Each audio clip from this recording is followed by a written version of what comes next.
A igreja do Deus diversificado não deixa ninguém de fora. Me respeite, que eu sou trava. Zaga, zaga, tele. Há 35 anos atrás, para ser travesti em Recife, era babado. A bicha tinha que ser muito feminina. A rua é a mesma, mas ela é feita por outro tipo de pessoa. E esse tipo de pessoa não sou eu.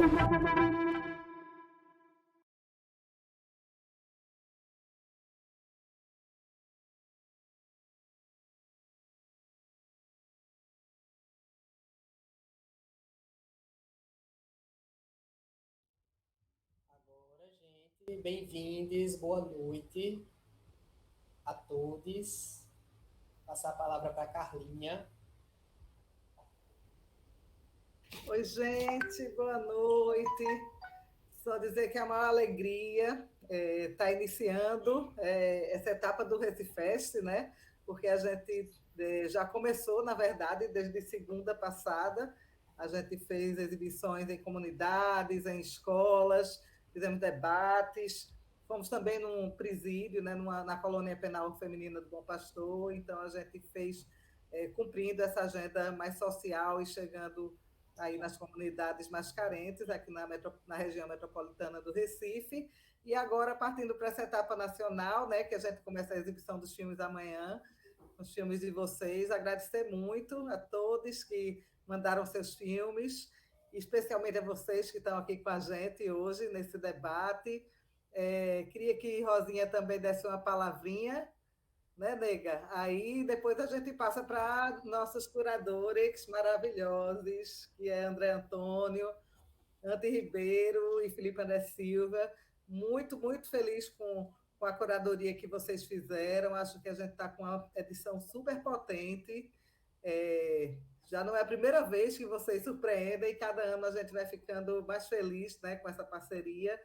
É isso, bem-vindos. Vamos fazer um festival lindo. E só dizendo que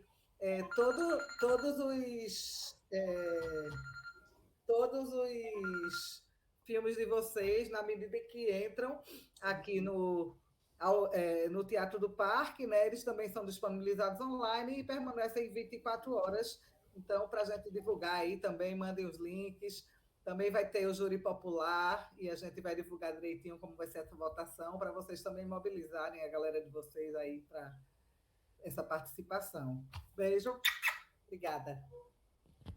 Olá a todos, boa noite, sejam bem-vindos. Agradecer a curadoria de André Antônio, de Felipe André e de Ante, essa parceria que já vem se renovando, né? Parabéns aí pelo trabalho, que foi muito bacana. E agradecer a todos realizadores que mandaram seus filmes, que está aí na grade do Recifest, agradecendo essa edição. Passar a palavra para André Antônio. Boa noite a todos. Dar uma lembradinha aqui, que era uma parte que eu achei que ia ficar com Rosinha, mas que a realização do Recifest ela é possível por conta do patrocínio do Funcultura Pernambuco e do Fundo de Cultura da Prefeitura do Recife. E há vários apoios também que vocês podem conferir no nosso site e nas redes. Obrigada. Agora a gente passa para a curadoria. André, Felipe, Ante. Ela está com um probleminha, né? Mas vai conseguir entrar daqui a pouquinho. Obrigada. Massa demais. Boa noite a todos. Queria começar agradecendo, né, ao Recifest, Carlinha, Rosinha, Mauro, todo mundo, pela força, né, que vocês têm todo ano de estar aqui botando o Recifest para frente, mesmo com todas as dificuldades. E, não sei, sempre melhorando, sempre evoluindo e sempre aumentando o público, né? É muito massa que a gente tem o privilégio de ter um evento desse aqui em Recife e nessa edição online, né? A gente pode compartilhar com muito mais gente, assim. Obrigado. E queria também agradecer a todo mundo que está aqui para debater o filme, né? É um privilégio estar com vocês. Foi um processo de curadoria muito gostoso, mas bem difícil também, porque era muito filme bom. E desde alguns anos, trabalhando na curadoria do Recifest, né? É muito massa perceber isso, né? Perceber que a cada ano essa produção que tá fazendo filmes sobre gênero e sexualidade, né? Sobre questões que dizem respeito à nossa sexualidade, a questões de gênero na sociedade e empurrando a forma do filme e das narrativas tradicionais para debates que a gente se sinta representado. É muito massa ver como a cada ano tem mais gente produzindo mais e melhor aqui no Brasil. Então, e eu queria agradecer não só pela confiança que vocês têm no festival, mas de estar compartilhando o filme aqui com a gente, tá deixando a gente passar, né? Mas também agradecer por vocês fazerem filmes, né? Porque, assim, sei lá, cada vez mais é importante, cada vez mais cada filme desses que vocês fizeram é extremamente precioso. Eu tenho certeza que ele toca muita gente, cada filme, e que muita gente, quando vê aquilo, se identifica e pensa questões e pode, talvez, não sei, levar aquilo para a vida, fazer aquilo reverberar de alguma forma. Então, brigadão e não parem, por favor. Sobre a curadoria, né? A gente vai, não sei, eu pensei a gente, sei lá, bater um papo muito solto, bem tranquilo, mas, assim, falando um pouquinho sobre como a gente desenhou a curadoria esse ano, né? A gente voltou a fazer algo que a gente gosta muito, que é pensar sessões com temas transversais, né? Então, faz um tempão já que o Recifest não é mais aquele festival que faz uma sessão de curtas gays, lésbicas, uma coisa, tipo, essas divisões meio...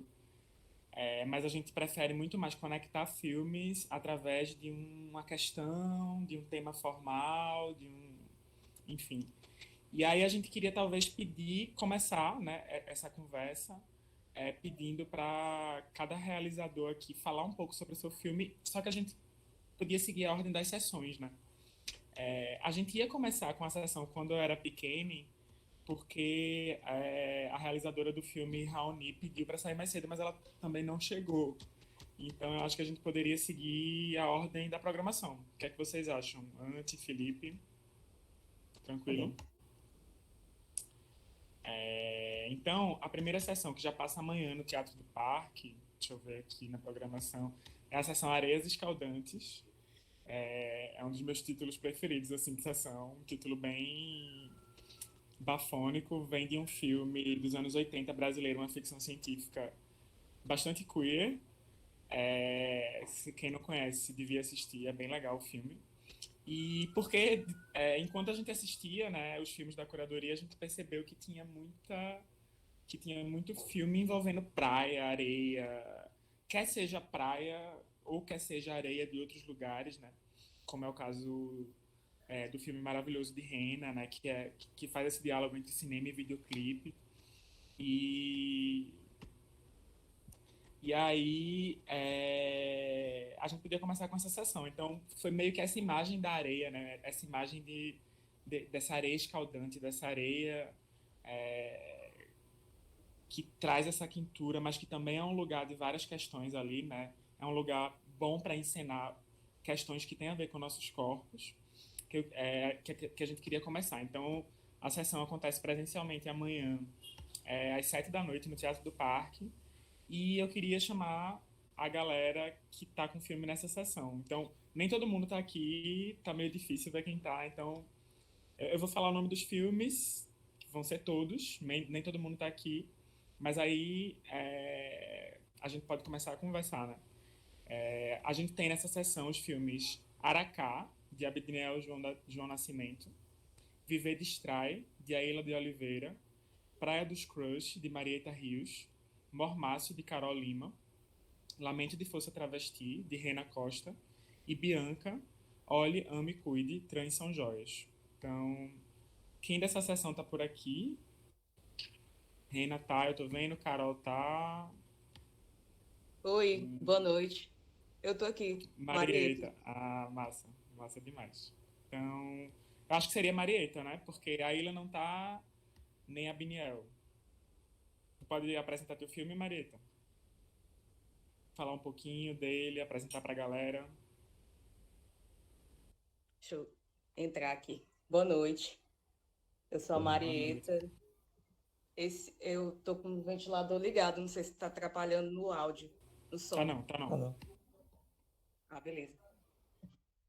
Então, esse é meu primeiro curta independente.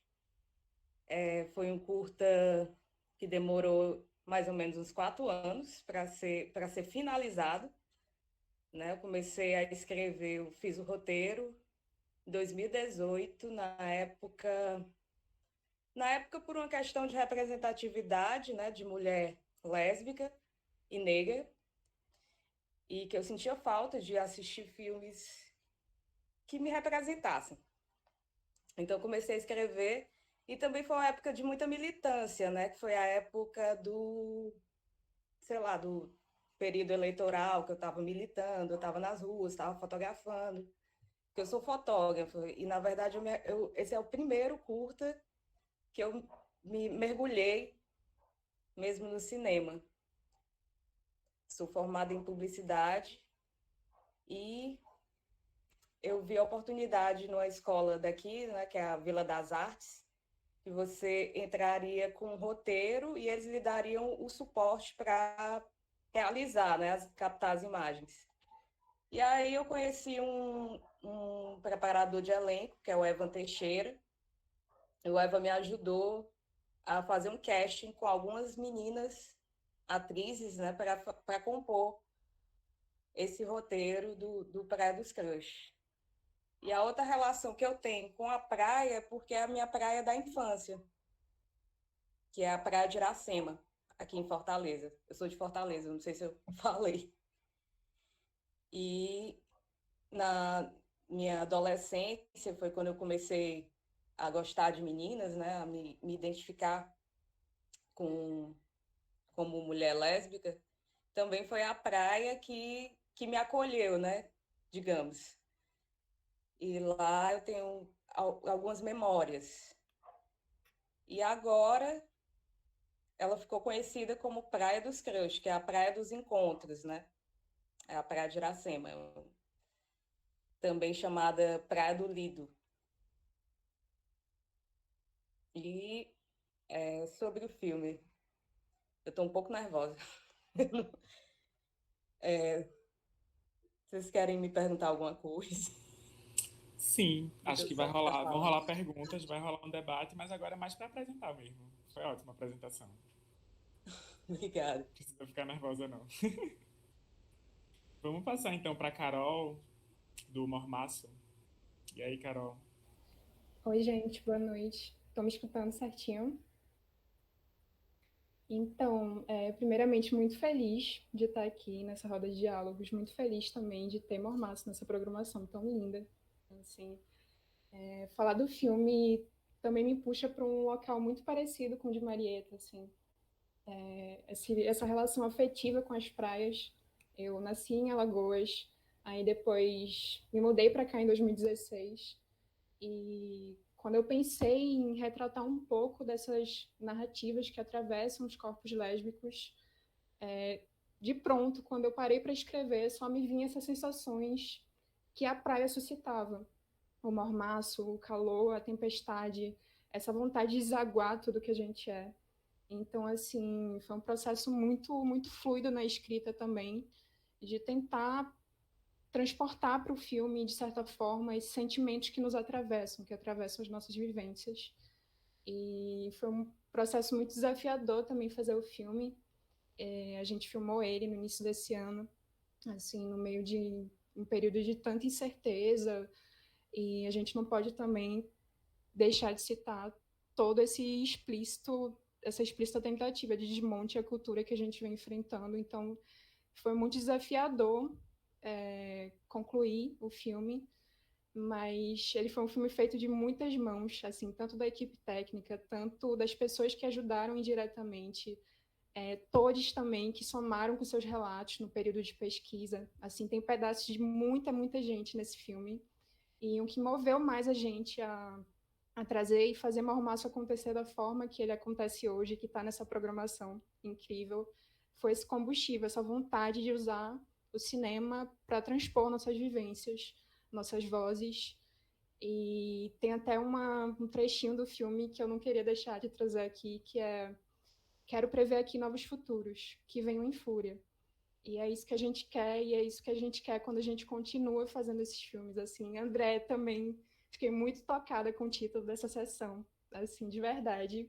E a gente não vai parar, não. A gente vai seguir assim, em Essa fúria. sessão deixa a vontade de ir pra praia, gente. Se preparem, amanhã, Total. no dia seguinte, tá todo mundo E vamos no seguir assim, nesse mormaço. calor, nesse mormaço, em fúria, trazendo isso tudo que a gente é. E é isso, minha gente. Muito, muito obrigada. Parabéns pelo filme, amiga. Queria passar agora pra Rena, né, do Lamento de Força Travesti, para ela falar um pouquinho do filme. Oi, oi, André, boa noite a todos, a todas. Sou a Rena, né, realizadora de Lamento de Força Travesti, que, enfim, é um filme híbrido no sentido, né, de ser um videoclipe, de ter a música enquanto abertura mesmo, assim, né, e isso tem sido muito massa, porque já há alguns anos no meu trabalho em performance eu tenho dialogado, né, com diversas linguagens e acho que a música é uma delas. Essa música, Lamento de Força Travesti, é uma composição de uma compositora de Santa Catarina chamada Ellen Maria, é da onde eu venho, né, mas eu, enfim, moro aqui em Pernambuco desde 2018.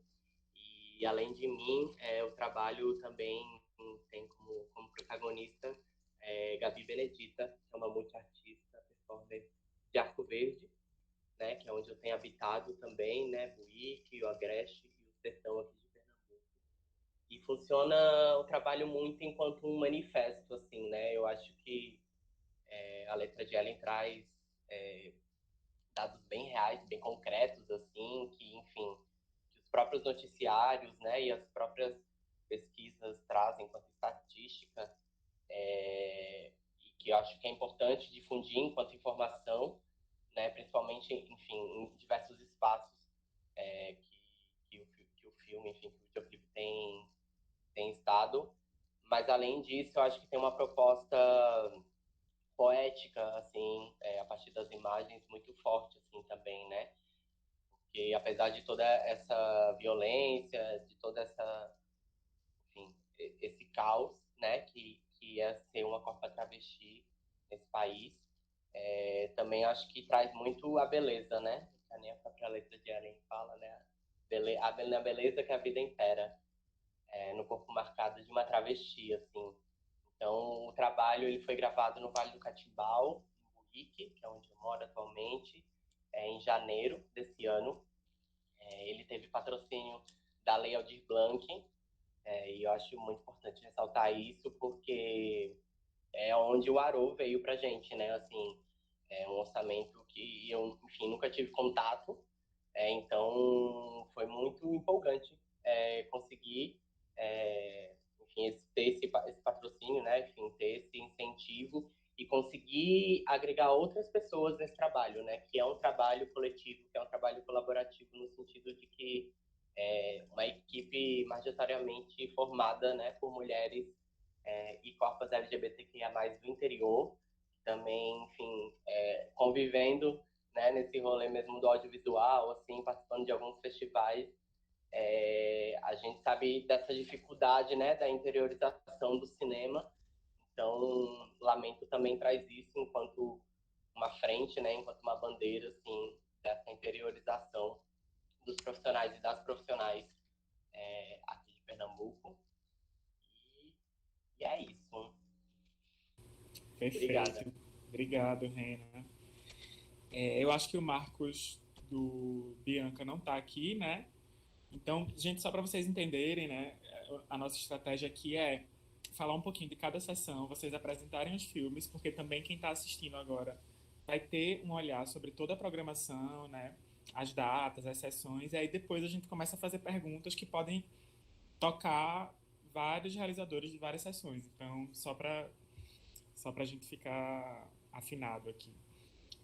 Então eu queria passar a bola para o meu best parceiro, Felipe André Silva, para apresentar a sessão Meninos Rimam, que vai passar na quarta-feira, às 7 da noite, lá no Teatro do Parque.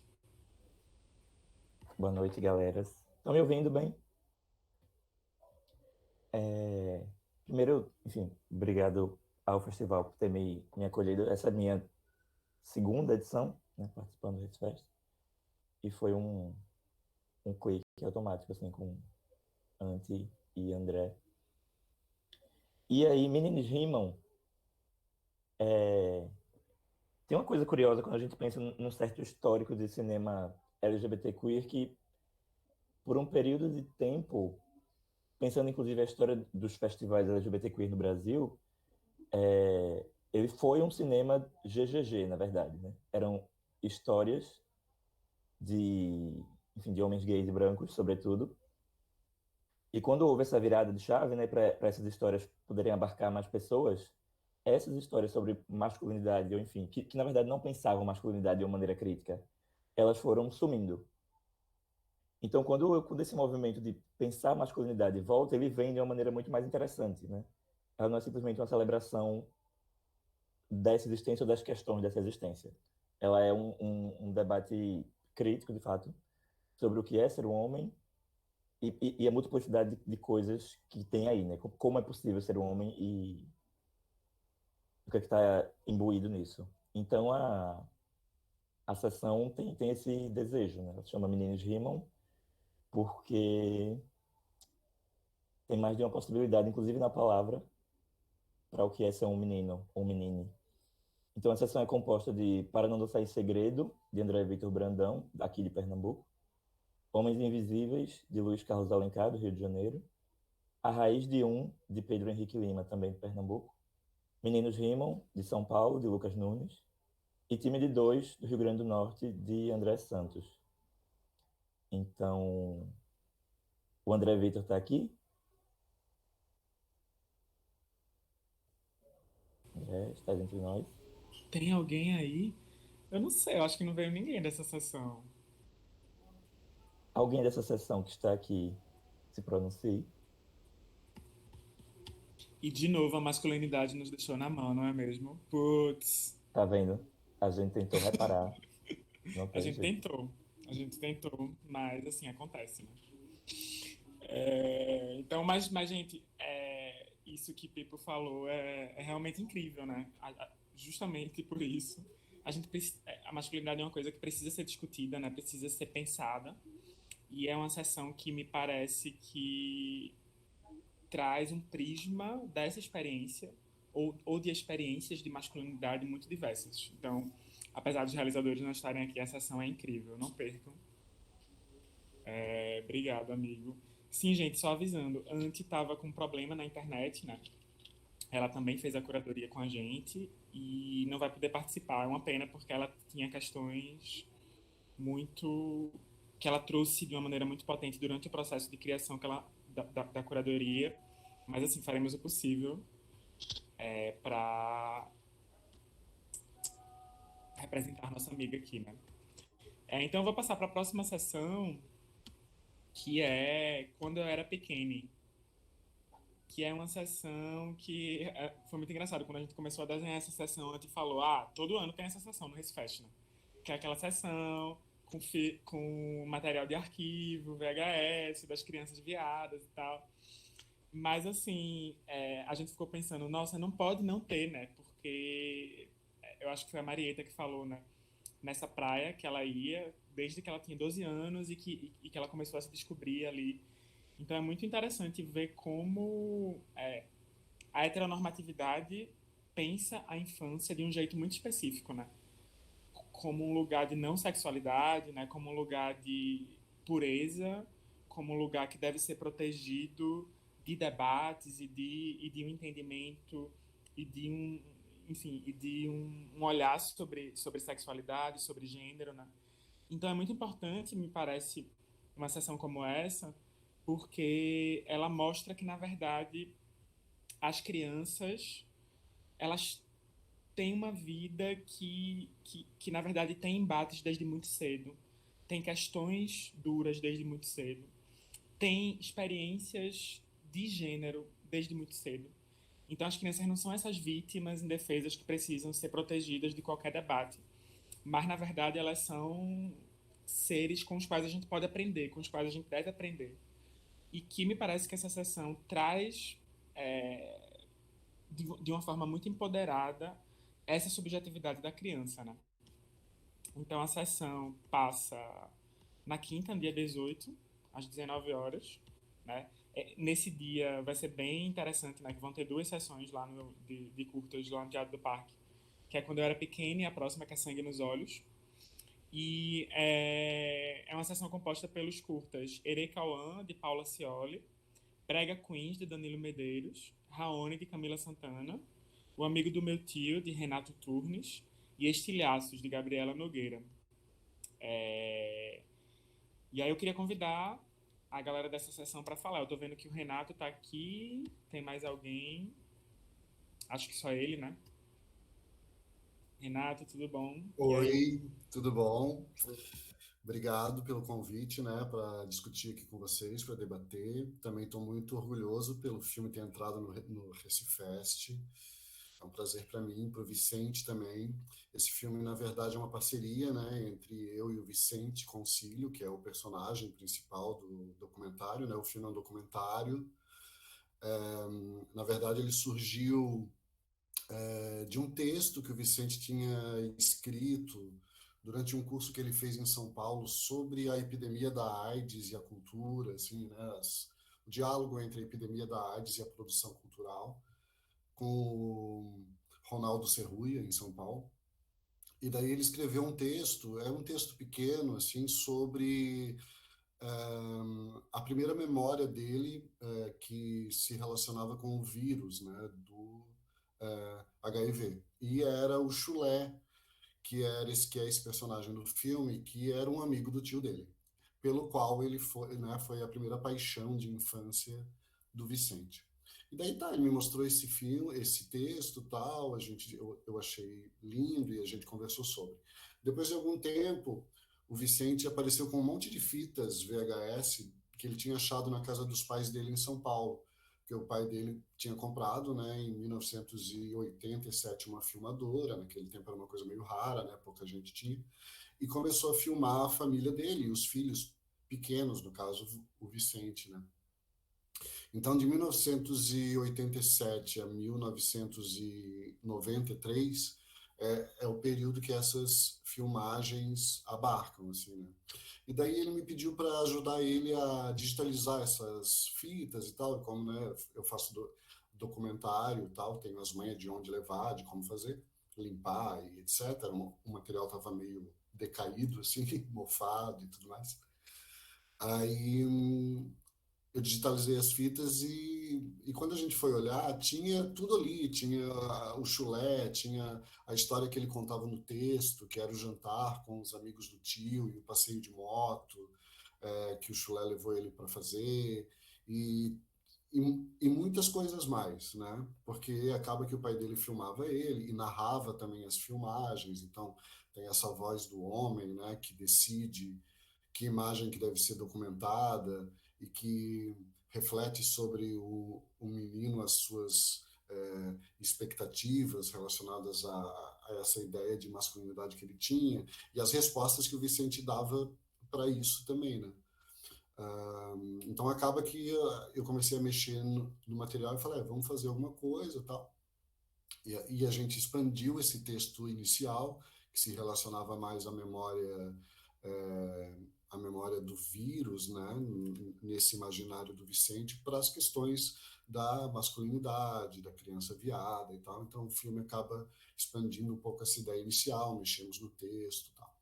E o filme, na verdade, ele se coloca no lugar da pesquisa que eu tenho feito, né. Ano passado eu fiz um outro documentário que chama Homens Pink, né, que trata de velhices LGBTQIA+. E, então, o velho e a criança são esses dois momentos da vida invisibilizados pelas discussões, né, predominantes na sociedade, no que diz respeito a gênero, a sexualidade, a afetividades dissidentes, e é justamente nesses objetos que eu tenho me concentrado.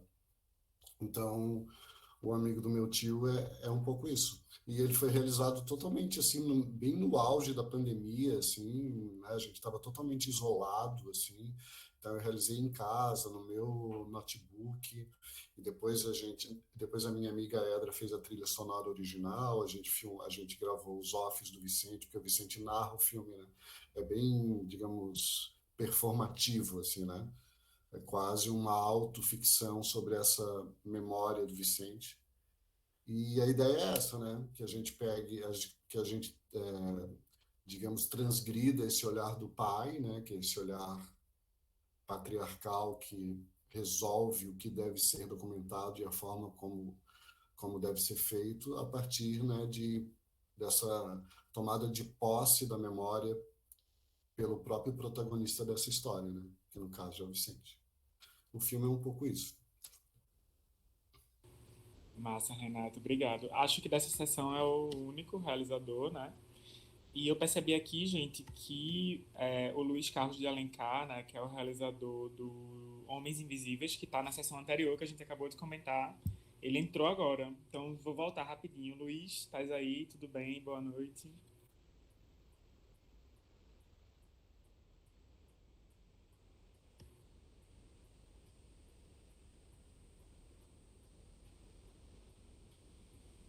Por enquanto, não, então. Vamos continuar. Pipo, tu fala da próxima? Sim, claro.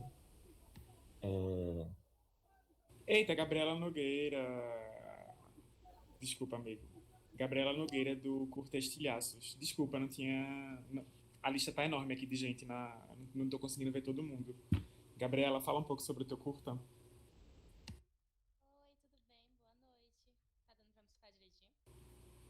Tá meio baixinho.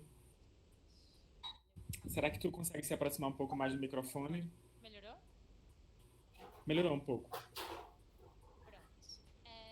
Então, oi gente, meu nome é Gabi, eu sou diretora do Curta Estilhaços. Eu acho que eu não Gabriela, a gente ainda não tá ouvindo muito bem, não sei. Tem alguém com o microfone aberto? Porque às vezes isso atrapalha também. Tá super baixinho, a gente não tá nem conseguindo fazer a tradução para Libras.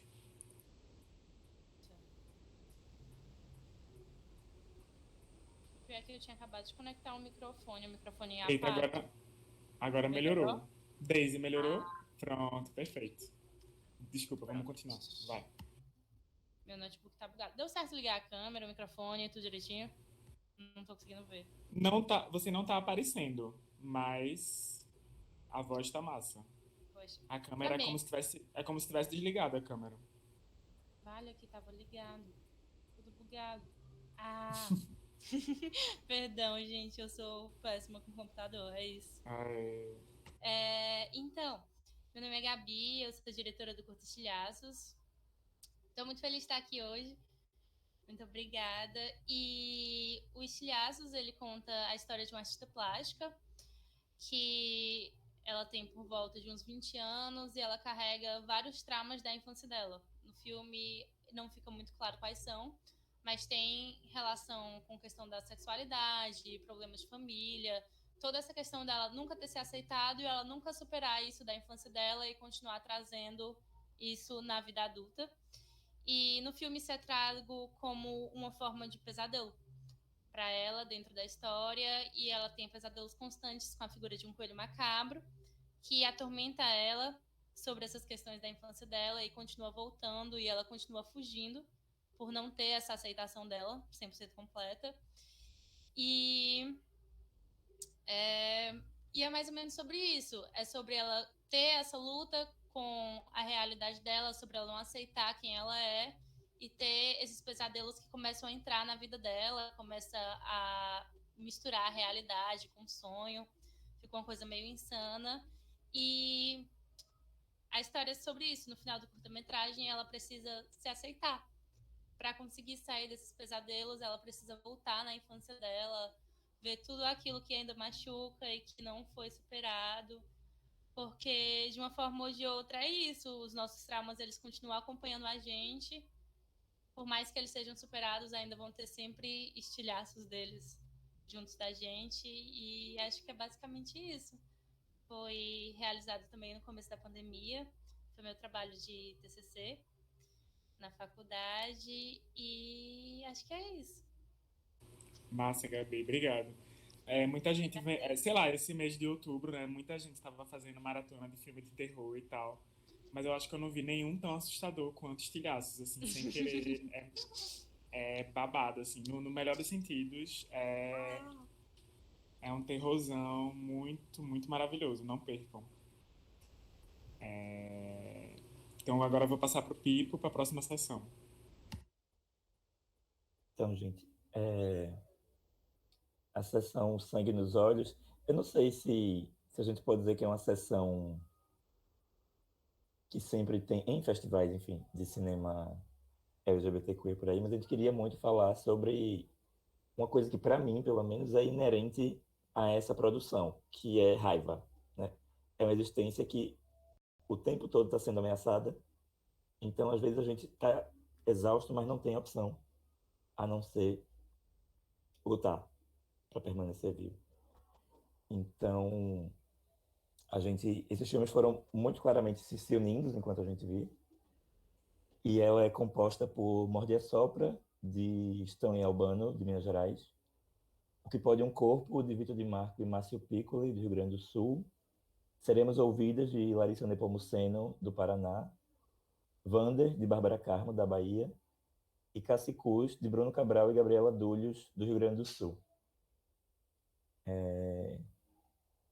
Quem que tá por aqui, para a gente falar um pouquinho? Bárbara tá, Larissa. Acho que na ordem é Larissa. Larissa, estás aí?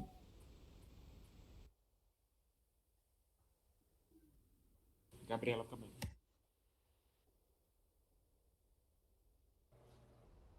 André, tem outros realizadores aqui que estão chegando também. Marquinhos Castro já está aqui.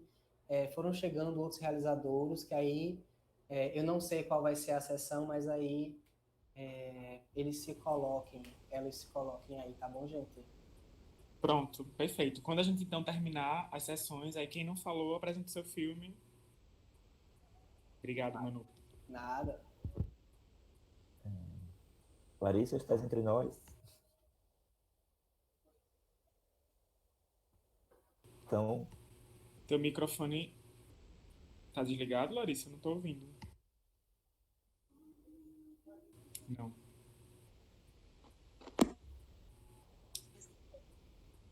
Acho que agora sim, mas tá bem baixinho. Tá bem baixinho. Então era o meu fone. Deixa eu tentar aumentar aqui o volume. Agora ficou bom. Tá. Bom, então, boa noite. Eu sou Larissa Nepomuceno, sou diretora e roteirista do filme Seremos Ouvidas. O Seremos Ouvidas ele foi meu projeto de conclusão de um curso livre de cinema que eu fiz aqui em Curitiba. E, para quem não assistiu, é um filme que fala sobre feminismo surdo. Então, nele, eu entrevisto 3 mulheres surdas, é um documentário, né? Eu entrevisto 3 mulheres surdas com realidades bem diferentes, que compartilham suas vivências dentro do movimento de feministas surdas, explicam o que é esse movimento, por que ele é tão importante e por que é urgente que mulheres surdas conheçam mais e se empoderem.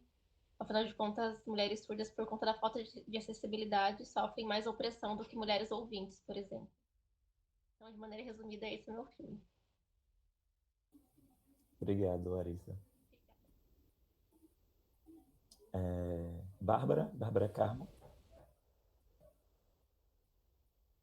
Olá.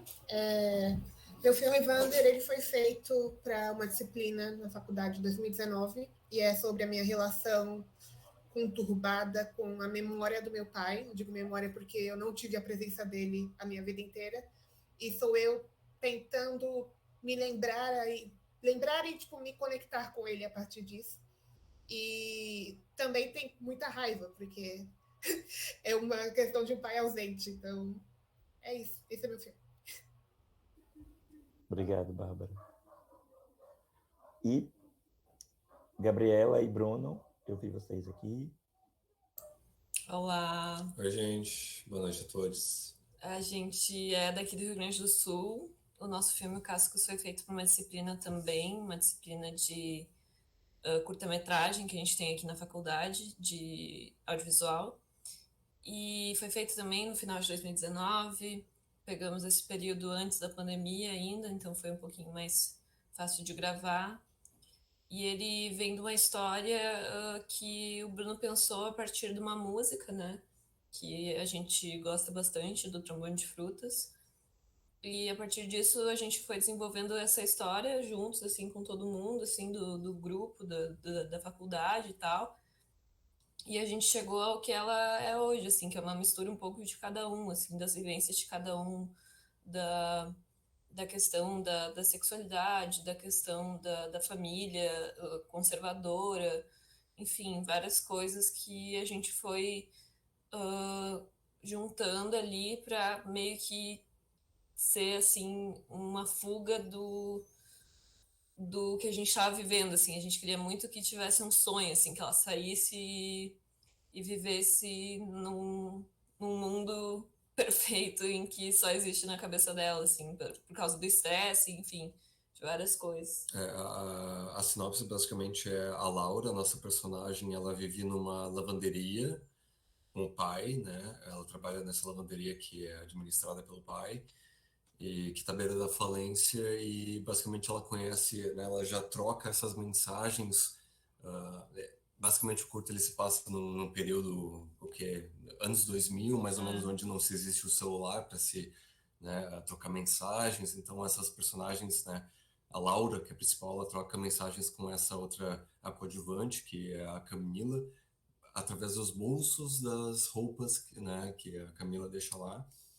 Então elas têm esse romance e a ideia do curta nasceu muito, eu acho que, se não me engano, quem foi que falou foi a Marieta, que nasceu um pouco lá do período de 2018, né, que foi a questão da eleição do Bolsonaro e tudo mais, né, que daí em 2019 a gente já carrega esse espírito de pessimismo, né, então nasce de um lugar de ansiedade. E daí, então, eu acho que o grande sentimento desse curta, o Cascos, que a gente dirigiu juntos, é essa coisa da libertação, assim, né? Tentar superar esse sentimento, superar esse medo. E, enfim, partiu muito disso. Uhum. E em conjunto, né? Essa ideia em conjunto, que nem a Gabriela falou, do Trombone de Frutas, né?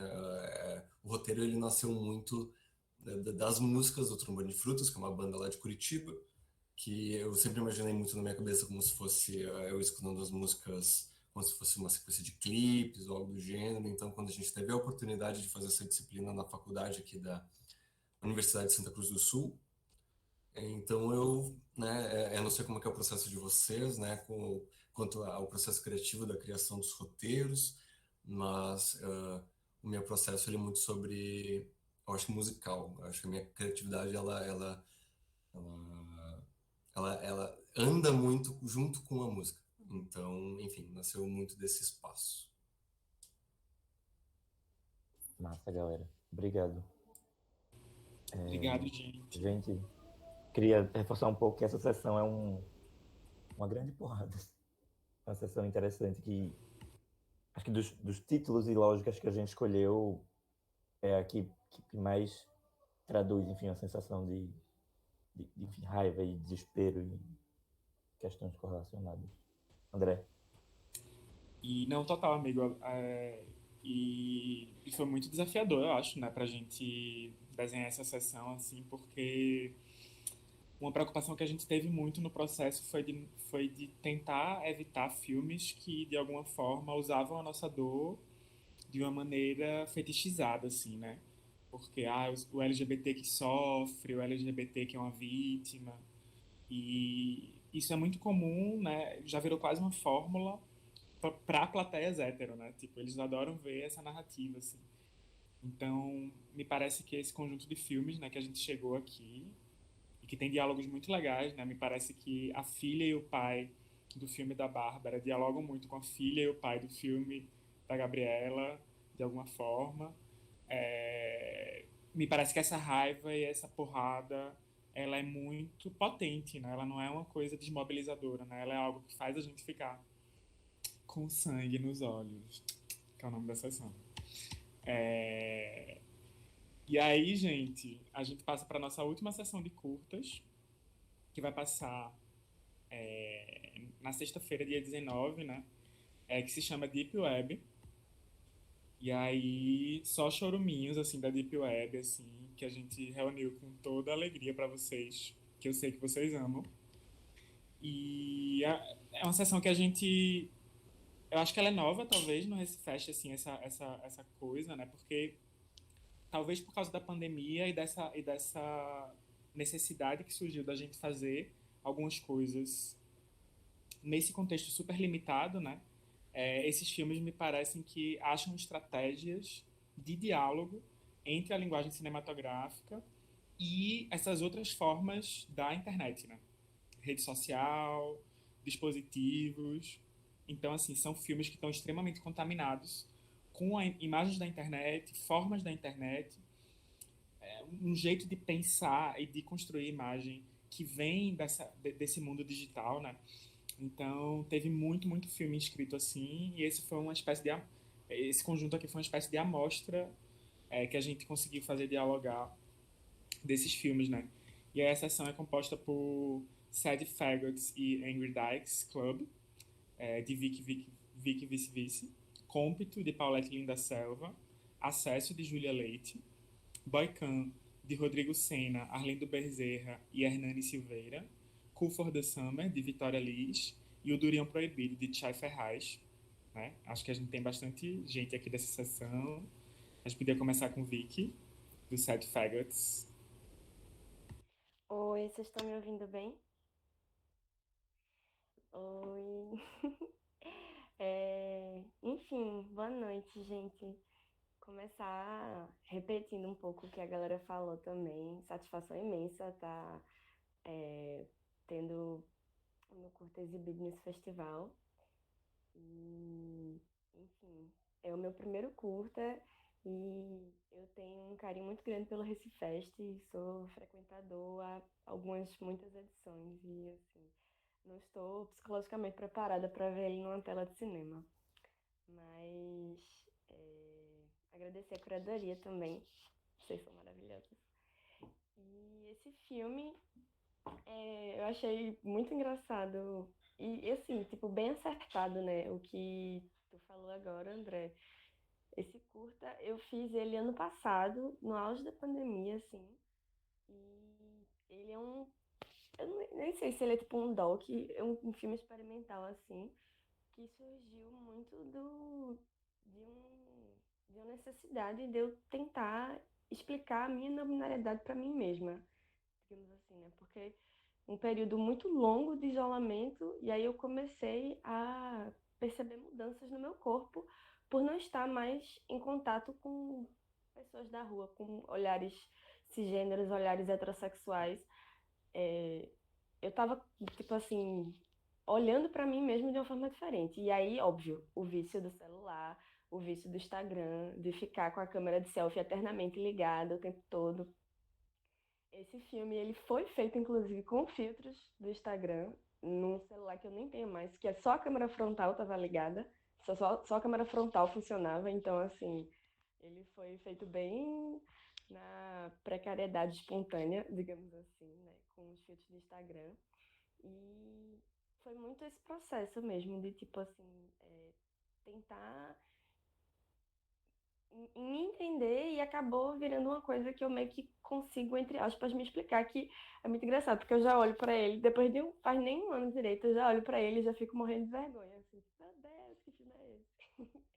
Porque, enfim, eu acho que quando a gente fala de identidade de gênero, são coisas que, especialmente quando a gente fala de transgeneridade não binária, são coisas que vão se atualizando o tempo todo, né? O nosso corpo vai se atualizando o tempo todo. O corpo que fez esse filme ano passado já não é mais o mesmo, assim. E, enfim, enfim, foi bem divertido fazer ele. Eu fiz para um edital que acabou nem passando. Fiz os vídeos. Ai, calma. Eu fiz esse filme, tipo assim, filmei num dia, e aí eu não sei montar, não sabia montar nada na época. Aí mandei para minhas amigas e disse, ó, bota essas imagens de tal e tal ordem, assim, tipo, gravei os vídeos, gravei o monólogo, mandei pelo WhatsApp, assim, e aí, tipo, duas amigas minhas montaram, Petros e Laís. E aí foi isso, o filme ficou meio que pronto, passou um tempão, eu fiquei um tempão sem saber o que fazer com ele, e aí ele foi exibido no início do ano na Mostra Absurda, que foi um evento super massa também, que inclusive Vitória Kufa da Summer tava lá, que ela tá nessa Rena também. Rena tava também, tipo Só assim, as várias pessoas experimentais, só as experimentais, fala. as dodóis.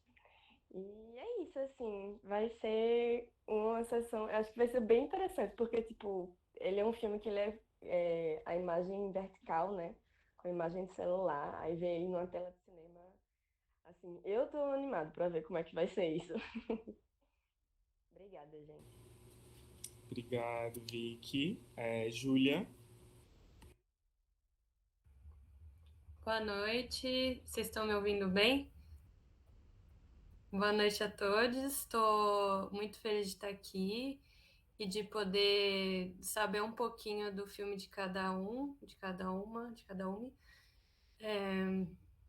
Eu acho legal porque dá um panorama geral, assim, né, do festival e nem sempre nos debates dá para ver a cara de todo mundo, do festival inteiro, assim, e isso faz falta, então estou muito feliz de estar aqui.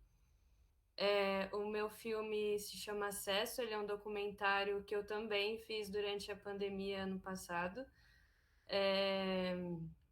E é um documentário feito basicamente sobre memórias de 5 pessoas LGBTs de São Paulo e eu ilustrei essas memórias através da plataforma do Google Street View e do Google Earth, que basicamente são,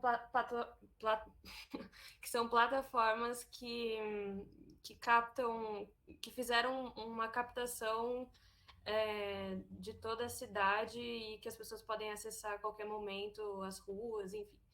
Usei essa plataforma para poder ilustrar as memórias dessas pessoas em relação...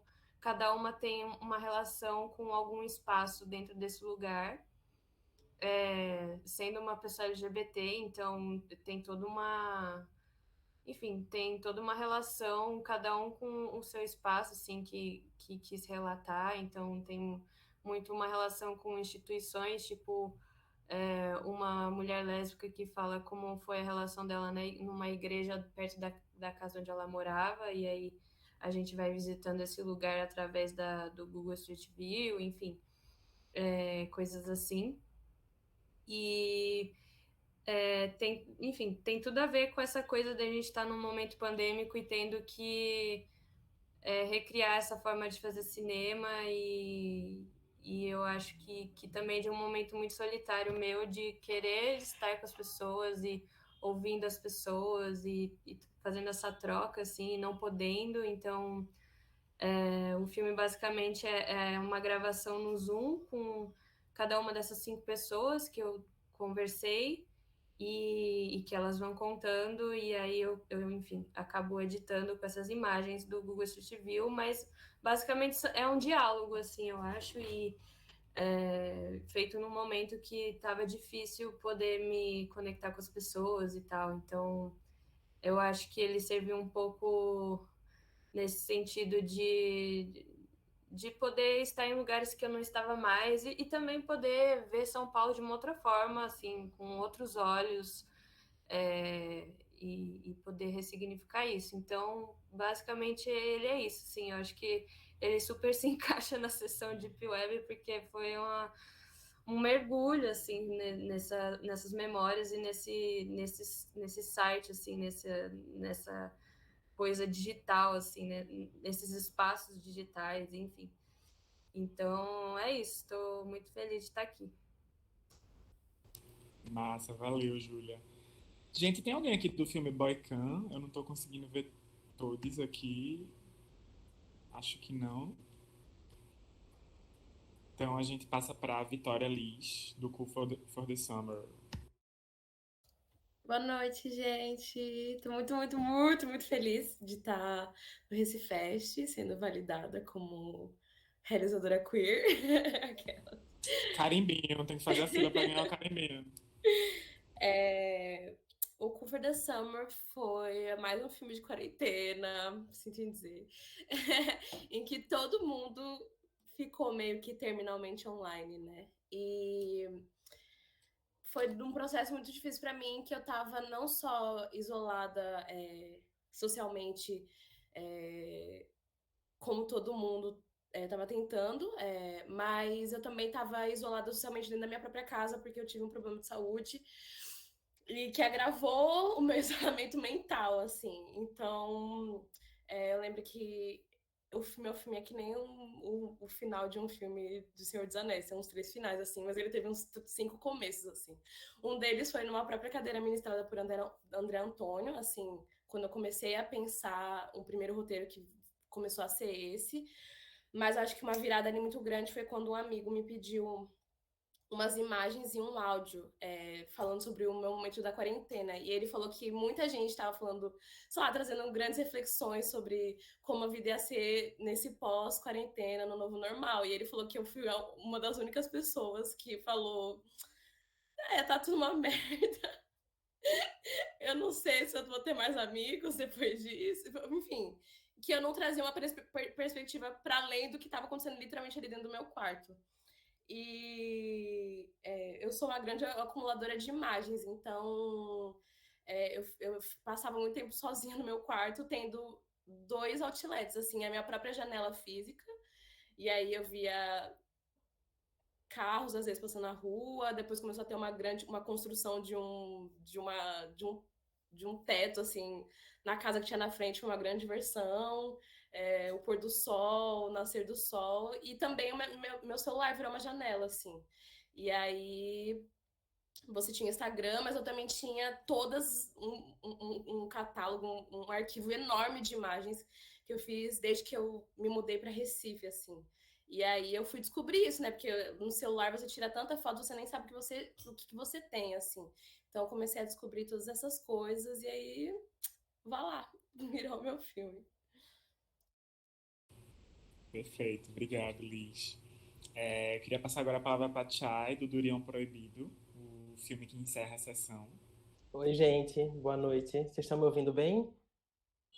Primeiro, um prazer estar aqui no Recifest com todo mundo. Esse festival super legal, que chega fortalecido, né, na 8ª edição. A gente estava falando mais cedo sobre memória de infância e eu fiquei super emocionado de ver que o festival vai ser também no Teatro do Parque, que é um teatro que eu ia na infância ver, sei lá, o Ipopocaré, e agora vamos ver Recifest no Teatro do Parque. Eu também, ou seja, continua super, super queer, né? Exato, Porque exato. Ipopocaré, assim Precisamos como toda falar. uma geração de crianças viadas, né, amigo? Com certeza, com certeza. Então, sensacional, gente. Mas é isso, assim, o Durião Proibido também é um filme de pandemia, um filme de quarentena. É um filme que conta a história de um viajante que no filme está morando na Tailândia, mas lá ele acaba descobrindo uma fruta chamada durião, que parece com a jaca da gente, mas é uma fruta muito fedorenta, mas ao mesmo tempo é uma iguaria, todo mundo quer comer o durião, assim. E aí esse viajante fica pensando um pouco sobre essa ideia de um fruto proibido, né? Algo que você pode comer, mas tem que ser meio que escondido, assim, e acaba refletindo um pouco sobre a própria afetividade dele, a maneira como ele vem se relacionando, assim. Então, sabe quando a gente meio que se dá conta que a gente se apaixona pelo tipo de amor que a gente acha que a gente merece? O filme é um pouco sobre essa doideira, assim, misturando imagens de arquivo, tem imagens do Google Street View também, tem imagens de infância e outras coisas. Mas é isso, super ansioso pelo festival todo e para ver os outros curtas da sessão Deep Web também. Obrigado. Massa. Foi um filme que a gente ficou, ai meu Deus, ele vai pra infância ou vai pra Deep Web? Tantas possibilidades, tantos diálogos, né?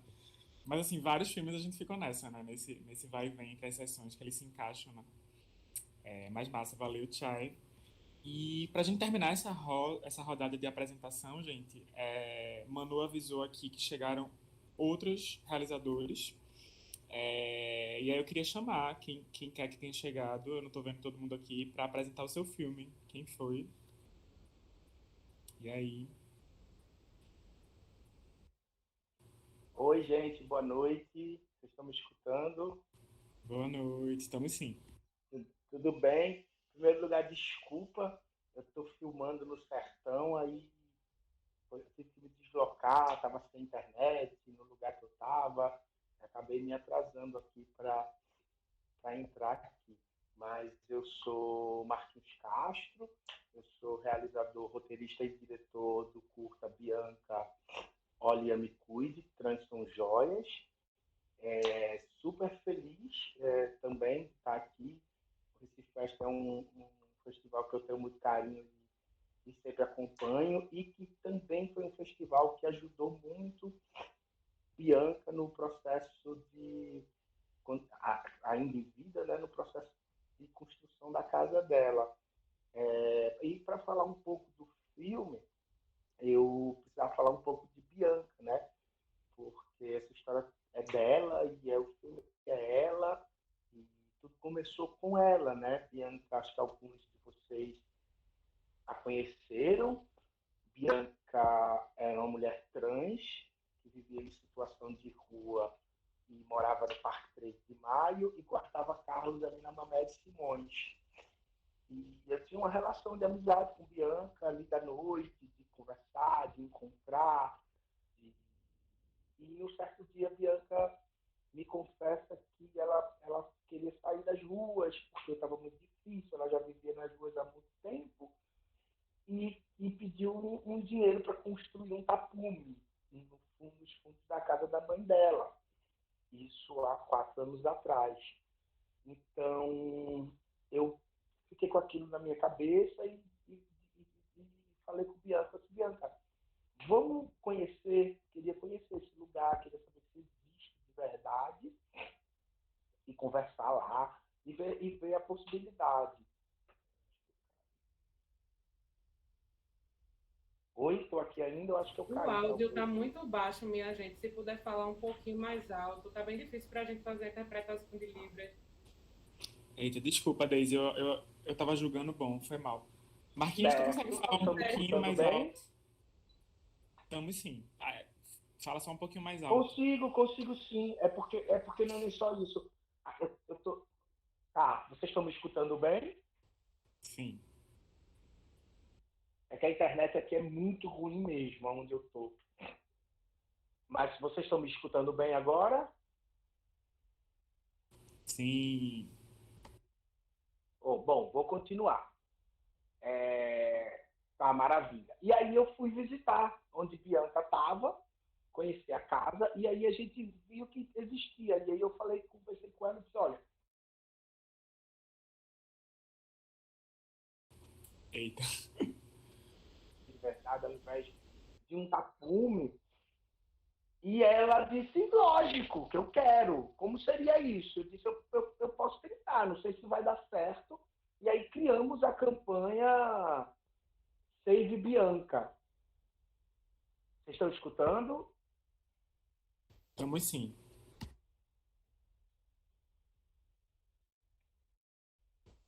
Tá, obrigado. É que realmente a internet aqui é muito ruim.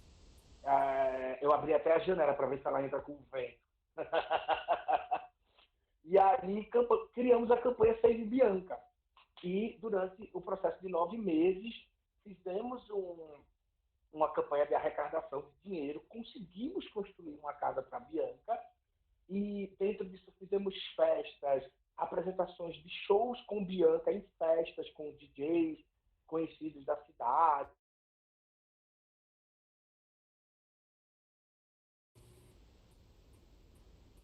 Eita, ele tá meio que caindo, né?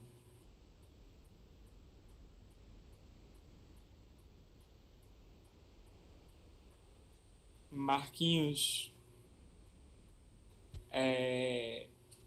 teu microfone tá desligado. Talvez, Marquinhos, seja bom tu dar uma resumida maior, ser um pouco mais... Vou já dar uma que resumida tá travando e caindo muito, né? Pra galera entender bem pra galera saber como é o curta, né? Porque a ideia agora é só a gente apresentar. Aí tu pode tentar ser mais falar um pouco mais resumidamente, porque tá travando muito. Totalmente. Então, o curta é sobre Bianca Close, certo? E dentro do curta passeia sobre a história da vida dela, com entrevistas com a irmã dela, com as amigas delas que viveram durante anos diferentes da vida de Bianca e com o companheiro de Bianca, Lelo, que foi um companheiro que viveu com ela durante muito tempo. Resumidamente é isso. Assim, a gente teve um grande cuidado de não fazer, a gente não queria mostrar um curta sobre as pessoas que fizeram uma casa para Bianca. A gente quis fazer um filme sobre Bianca. E nós conseguimos e estamos muito felizes de estar aqui aí no festival e amanhã apresentar o filme no Teatro do Parque, que é uma coisa maravilhosa, né? Sem dúvida, valeu, Marquinhos. Eu acho que vai ser bem bonito. A gente já estava falando agora há pouco sobre o Teatro do Parque, né? Eu acho que vai ser super bonito a gente ver as imagens do Bianca ali, né? Nesse lugar, né? Nesse entorno. Então vai ser lindo demais. Obrigadão aí pelo filme, parabéns. Muito obrigado a todos, obrigado ao festival. E desculpa aí, realmente, eu estou no sertão, estou voltando amanhã, a internet tá uma loucura. Beleza. E chegou mais alguém mais de algum outro filme que faltou apresentar, gente? Me ajudem aí. Acho que não. Beleza. Então, gente, a ideia agora é um pouco a gente bater um papo, assim, através de perguntas e que podem tocar vários curtas diferentes, né? Então, meio que quem se sentir à vontade para comentar, para falar sobre o seu filme a partir dessa pergunta, desse questionamento, aí a gente vai conversando. Ou seja, a gente não fica mais preso tanto às sessões em si, mas faz uma coisa mais transversal, assim. Não sei se Pipo quer começar perguntando algo, eu começo. O que é que tu acha, amigo?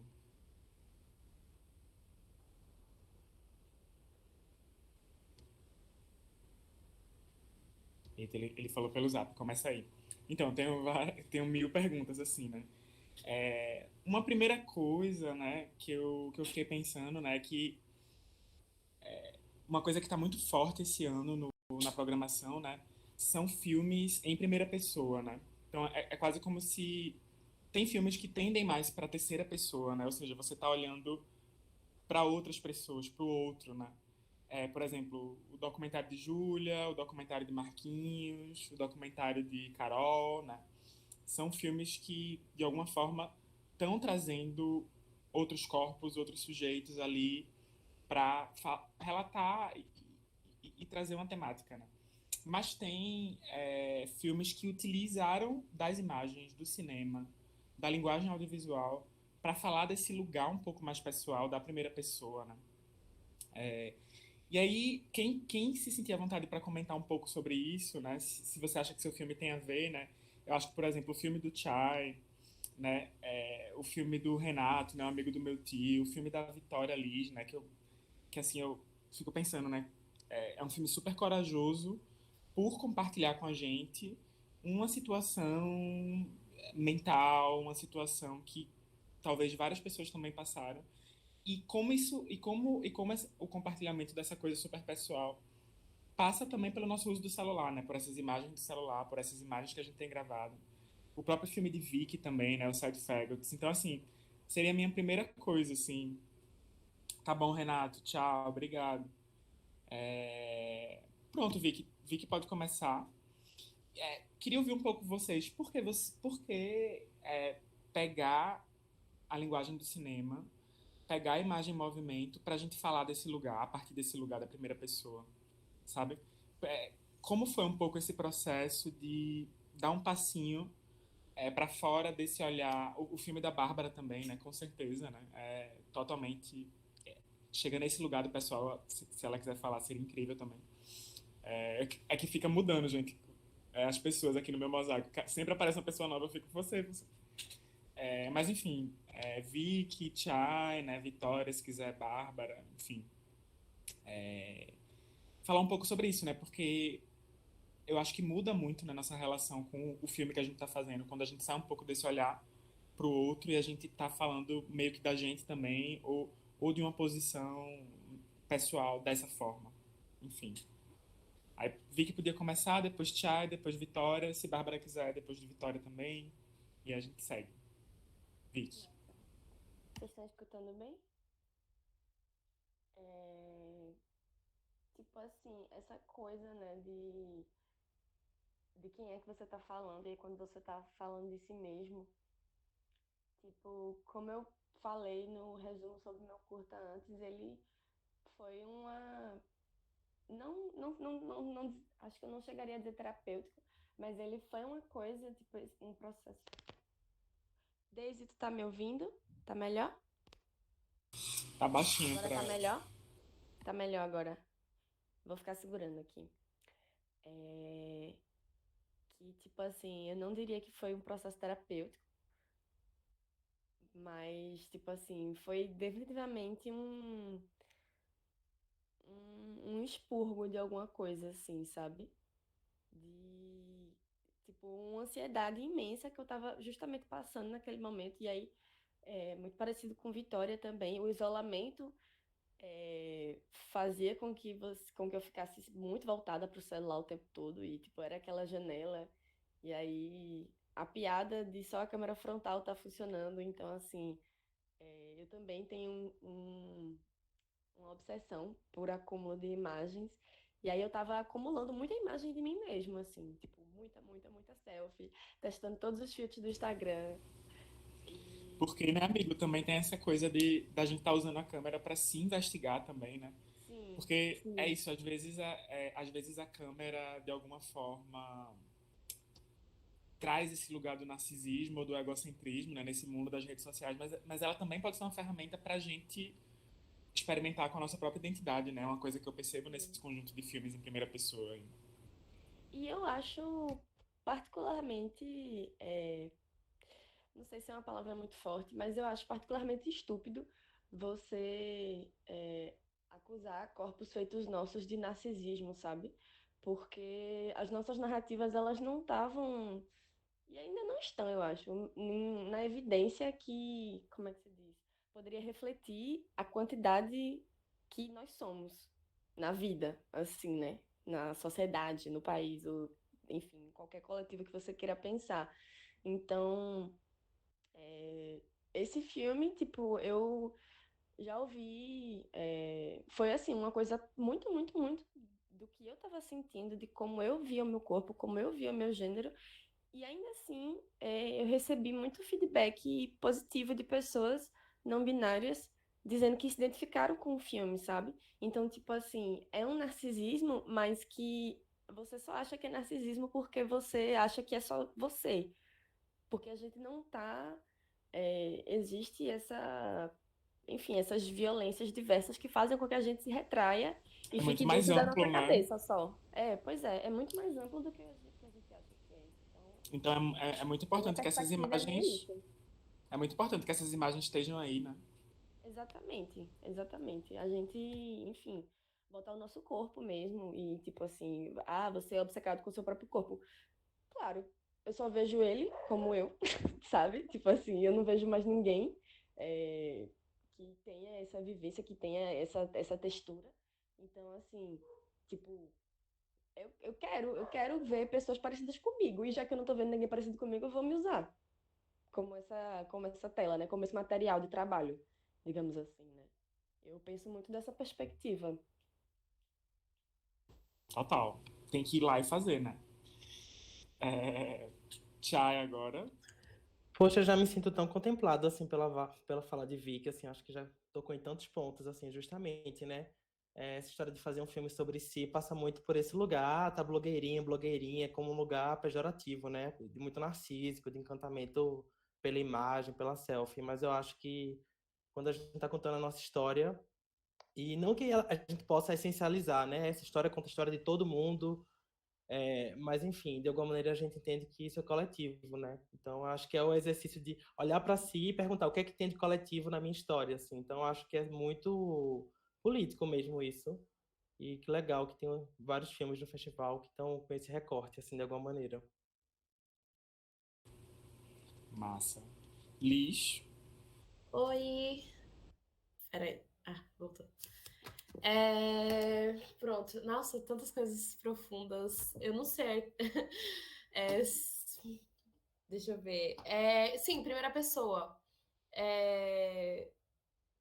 Eu tentei fazer o que virou o Cool for the Summer, focando em outros personagens que não era eu. E não sei, eu acho que porque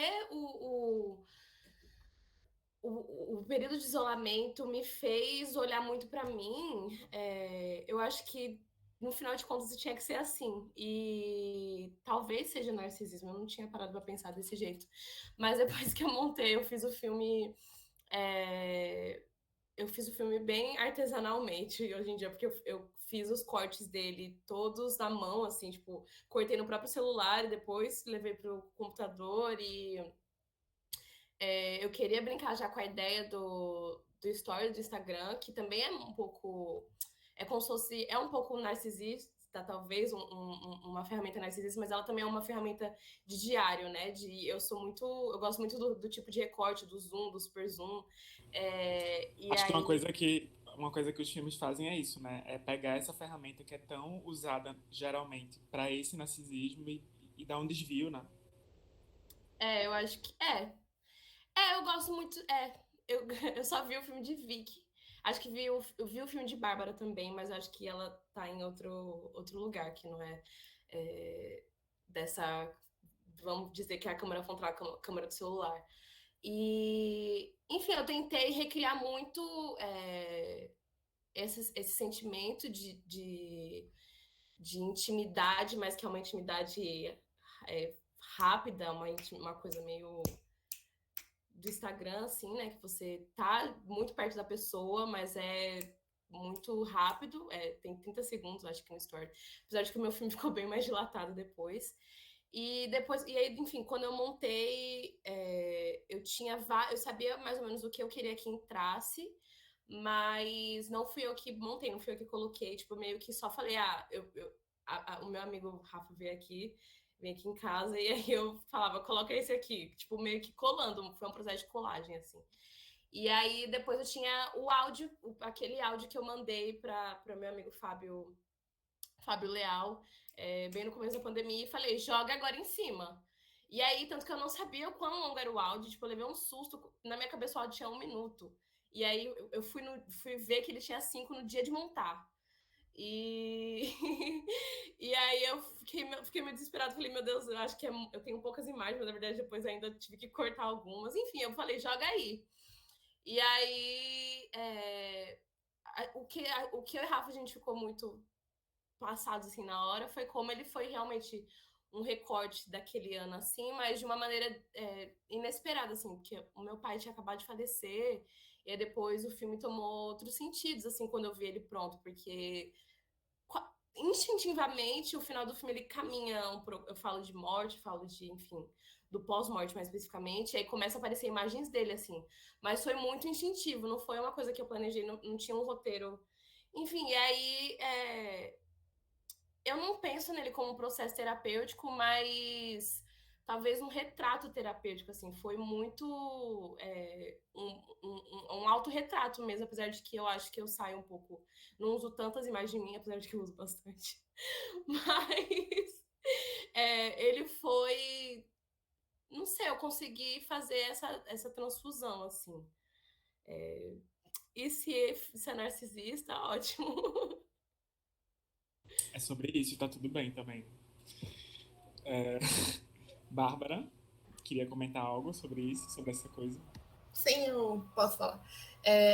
Então, o meu filme, ele, nessa questão de ser um filme terapêutico, ele foi um filme que foi necessário muito tempo de terapia para conseguir sair um filme sobre essa relação com meu pai, toda essa questão que não é falada na minha família, eu acho que não é falada em outras famílias que têm essa mesma questão de um parente ausente, um pai ausente, uma mãe ausente. E no meu caso é uma ausência que vai ser eterna, porque meu pai está morto, então tem isso também. Então foi necessário muito tempo de terapia pré-filme para que o filme pudesse sair. E aí, quando o filme saiu, tipo, quando eu estava fazendo ele, eu tentei, tipo, tornar ele num filme terapêutico, só que todos os cortes terapêuticos eram inassistíveis, assim, era, tipo, muita coisa que não precisava ser falada, muita coisa que, tipo, não diz respeito a ninguém. Então, eu deixei no filme o que eu acho que pode ser é o corte para pessoas de fora da família, digamos assim. É um corte assistível, como a professora falou. É um corte que dá para assistir sem, tipo, ficar pensando que eu estava tendo uma crise enquanto fazia.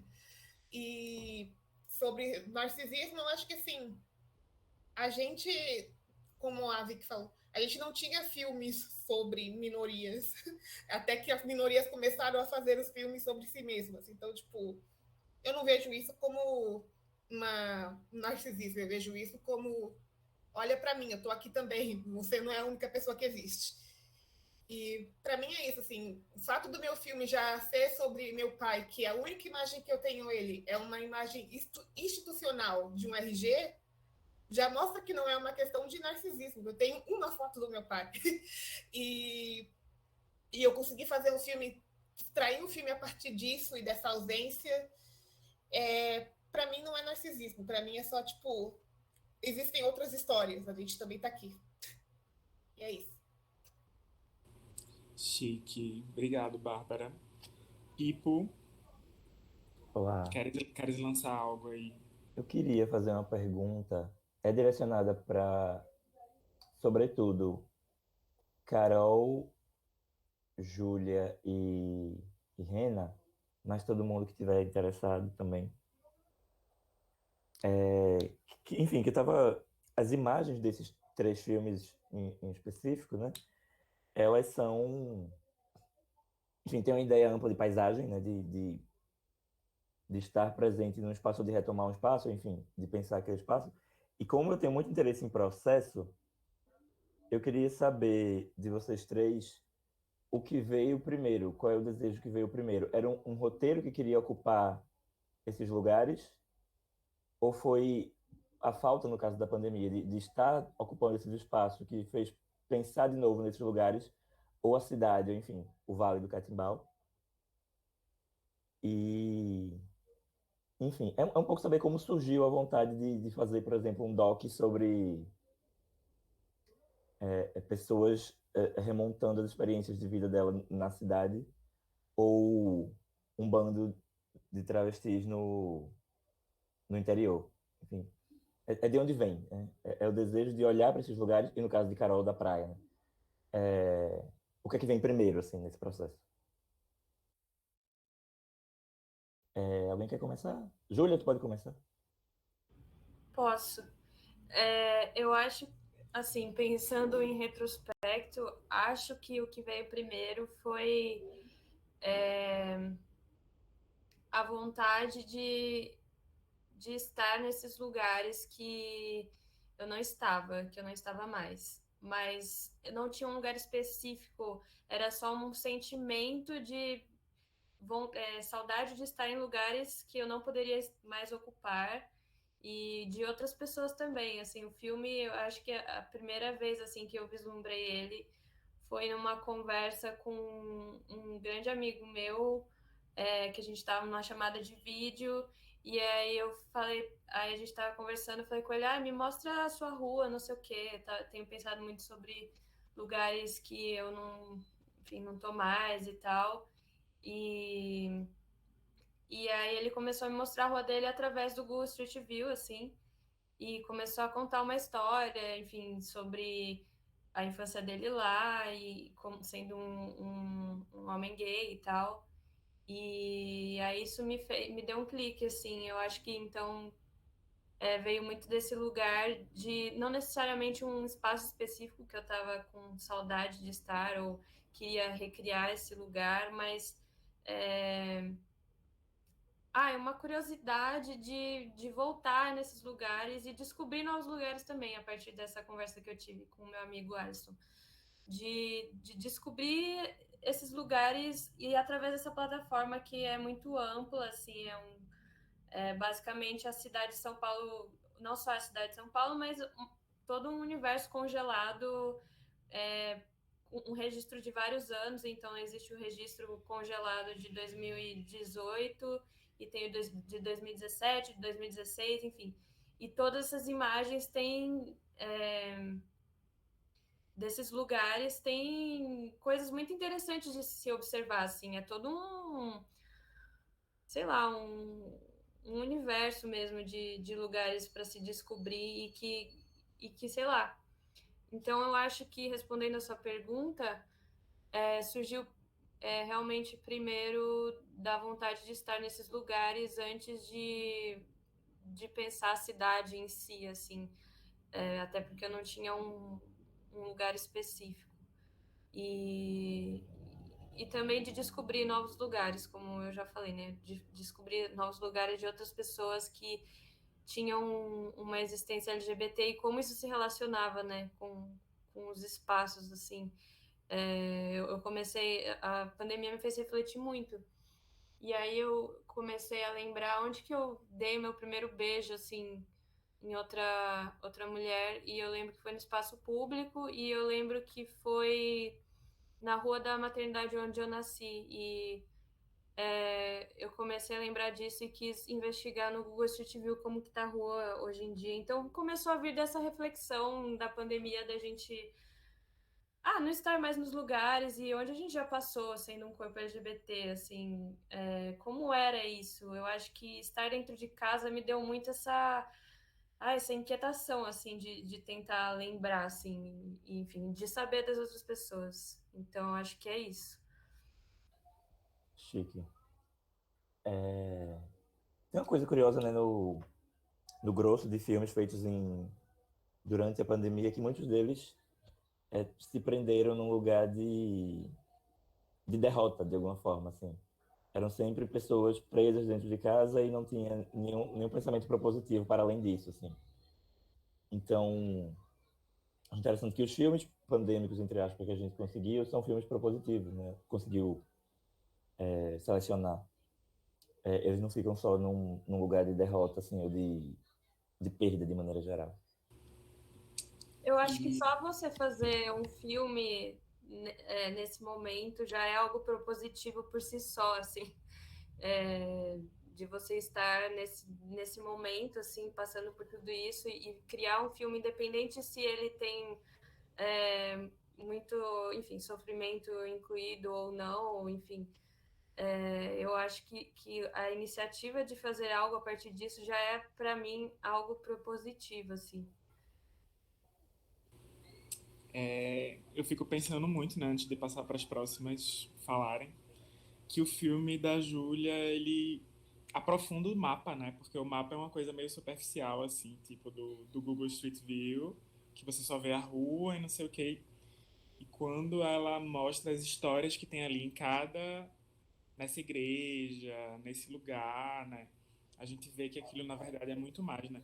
Eu fico pensando que os três filmes, né? O filme da Carol, o filme da Rena, e também a gente poderia até botar a Marieta também, né? Da Praia dos Cruz. São filmes sobre lugares também, né? Na verdade, assim. As pessoas estão num lugar. E a Júlia mostra esse lugar pelo Google Street View. Carol mostra esse lugar de um jeito muito próprio, né? Muito particular, que é a câmera. Ela nunca filma a paisagem muito amplamente, né? A câmera pega detalhes dessa paisagem, da areia, do mar. E Rena traz essas travestis cangaceiras, né? Para povoar essas areias. E então, assim, são formas super diferentes de filmar o lugar. E a Praia dos Crush também, né? Da Marieta. Enfim, só queria participar aqui da conversa. Rena, tu quer falar agora? Posso. Então, Lamento, justamente, foi criado muito o roteiro, né? Você perguntou a partir da relação com o próprio território. Lá do Vale do Catimbau, assim, não é o primeiro trabalho que eu realizo a partir dessa relação, né? Que eu tenho criado desde 2018. Eu tinha feito já uma série de videopoesias, bem só eu mesmo, assim, que filmei, editei, criei som e tal, chama Espelhe. E também escrevi um roteiro, que inclusive passou no Cultura aí, Vamos Rodar, Axé, que foi criado antes mesmo de Lamento, assim, né? Lamento foi muito impulsivo, assim, né? Porque veio Aldir Blanc, já tinha a ideia, enfim, já tinha a construção acontecendo, a gente, vamos colocar ele. Então, fala muito sobre território, né? Sobre territorialidade, principalmente na relação da luta pela terra. Eu tenho me envolvido já, enfim, há mais de 5 anos com movimentos de agroecologia, de agricultura ancestral. Então, de alguma forma, isso está no meu dia a dia, né? Está no meu cotidiano, morando em área rural, ou seja, ou ali nas práticas mesmo cotidianas, né? Da agricultura. Então, isso tem muito a ver com a terra, né? Assim, pensar a terra enquanto corpo, e pensar o corpo enquanto território. Eu acho que tem um pouco desse diálogo, assim, no filme. E aí, é muito doido entender esse espaço, né? Acho que em Lamento, esse território ele funciona como uma personagem. Ele é uma das personagens principais também do filme, né? No caso, o Vale do Catimbau, que, enfim, que é esse território ancestral, né? Enfim, que tem pinturas, né? De mais de 6.000 anos atrás, né? O segundo maior arquipélago que a gente tem aqui no Brasil. Então, ele acaba virando um personagem, né? Uma personagem do filme, assim, em diálogo com as nossas corpas, né? Que também é algo super extra cotidiano, assim, né? Super incomum. A gente vê travestis a partir dessa relação com o meio rural, assim. Então, acho que é isso. Estou falando aqui, mas acho que é isso. Obrigado. Carol? Oi. Então, o processo de mormaço, assim, é até interessante falar sobre ele depois dessa questão também das narrativas em primeira pessoa, porque o roteiro inicialmente parte desse local, como eu tinha falado, muito afetivo, desse espaço da memória, das vivências nas praias, assim, das minhas próprias memórias dessas vivências. E quando eu parei para escrever algumas coisas, assim, que estavam tão marcadas na minha memória quanto a esse período de me descobrir e chegar até onde eu sou hoje, eu fui percebendo o quão estava marcada essas sensações, assim. Para mim era muito fácil escrever e lembrar de alguns momentos de sufoco e lembrar da sensação de mormaço, mas ao mesmo tempo ter vontade de atingir essa tempestade de alguma forma. E conversando assim com outras pessoas, eu fui percebendo que era uma sensação que outras pessoas sentiam também, mas talvez não conseguissem colocar dessa forma, pelo calor, pela mormaço, pela tempestade. Então, assim, eu fui fazer o filme muito nessa intenção de trazer esses relatos, mas também transportar para quem estivesse assistindo essa sensação. Fazer com que as pessoas sentissem essa sensação em outra perspectiva. Então, assim, em alguns momentos a Praia de Mormaço é uma praia de descoberta, de afeto, de amor, mas também é aquela praia que sufoca e depois vem esse desaguar, assim.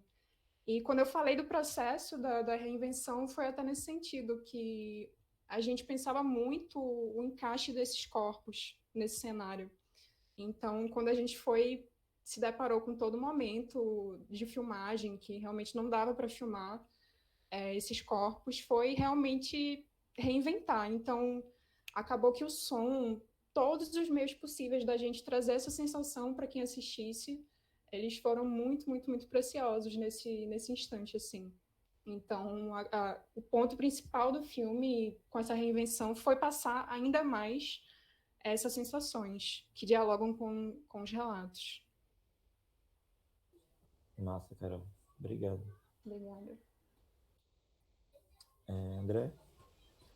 Podia falar... Marieta, tu quer comentar alguma Eu ia dizer coisa? isso. Acho que Marieta super se enquadra um pouco nessa pergunta.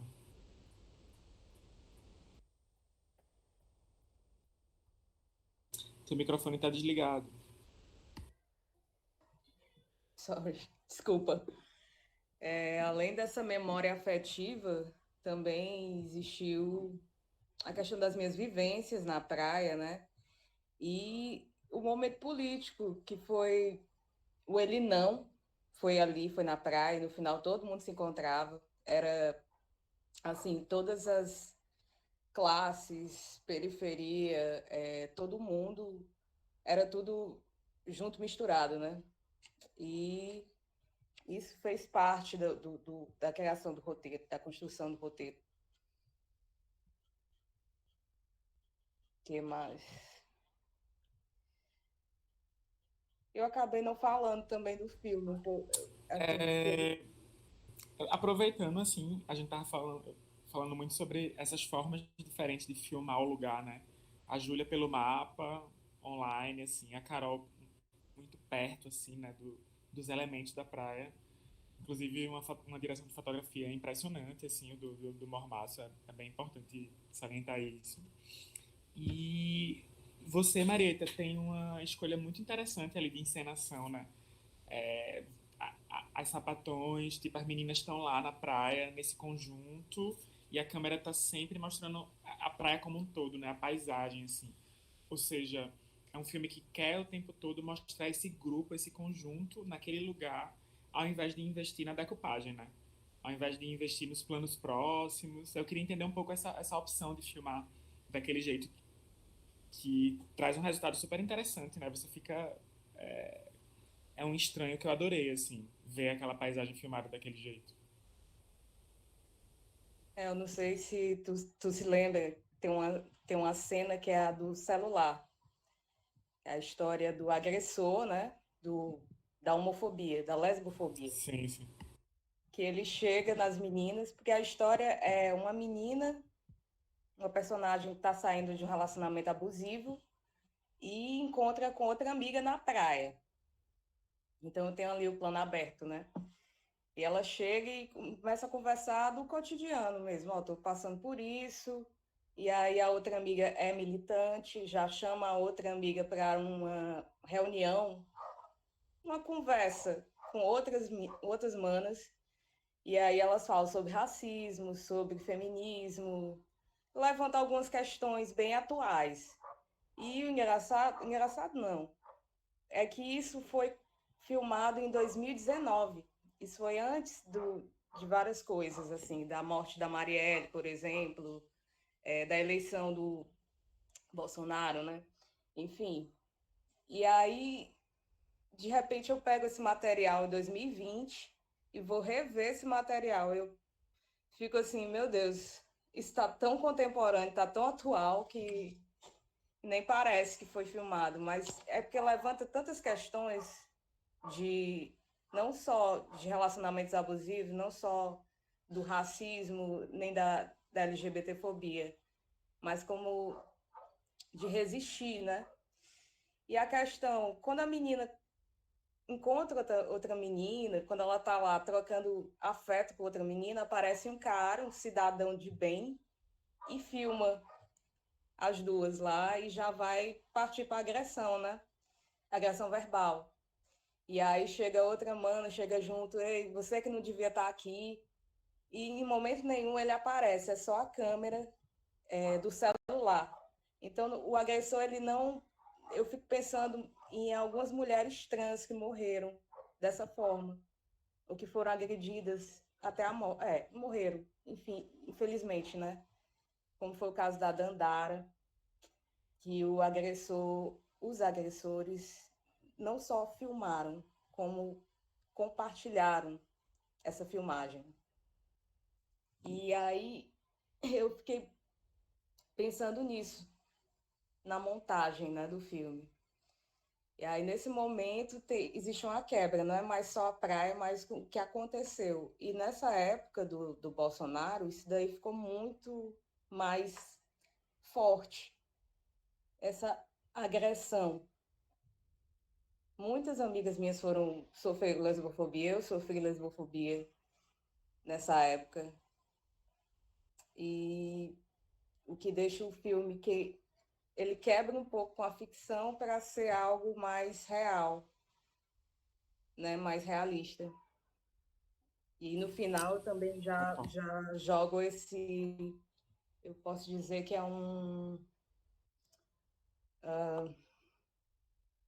já deixo essa questão no ar, né? Parem de nos matar.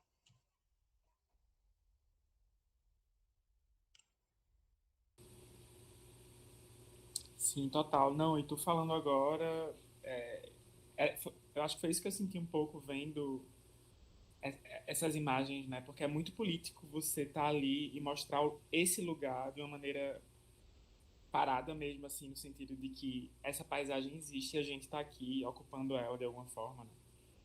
Então, muito massa. Maravilhoso saber um pouco do processo que resultou naquelas imagens, né? Valeu, Marieta. Uma pergunta que eu queria fazer, eu acho uma pena que a Gabriela caiu, a do filme Estilhaços, né? Porque eu acho que tem dois filmes aqui que destoam um pouco, né? Que é o da Rena e o da Gabriela, o Estilhaços, né? Que são dois filmes extremamente artesanais.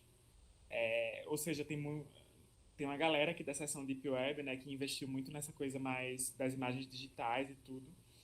Enquanto que me parece que o Lamento da Força Travesti tem uma produção ali de figurino muito potente, né? Que cria aquele universo.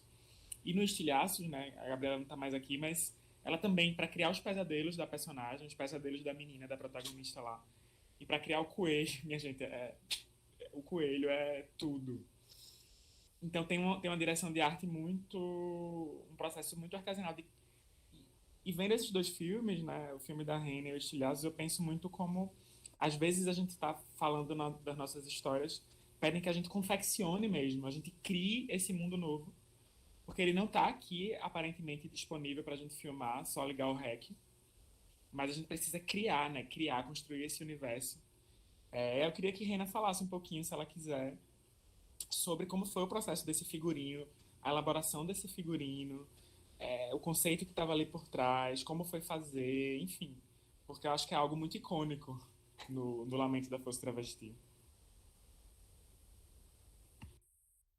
Que bom, André, porque foi a ideia mesmo, ser bem icônico. Acho que esse universo do pop, né, da cultura pop, da música pop, assim, é algo que eu tenho encarado de frente mesmo e tenho usado isso, assim, ao meu favor nesse sentido. E eu quis justamente em Lamento trazer essas referências, assim, né? Como a gente poderia desmistificar toda essa ideia do sertão, né? Assim, no caso do Agreste, né? Que a região é Agreste, no sentido de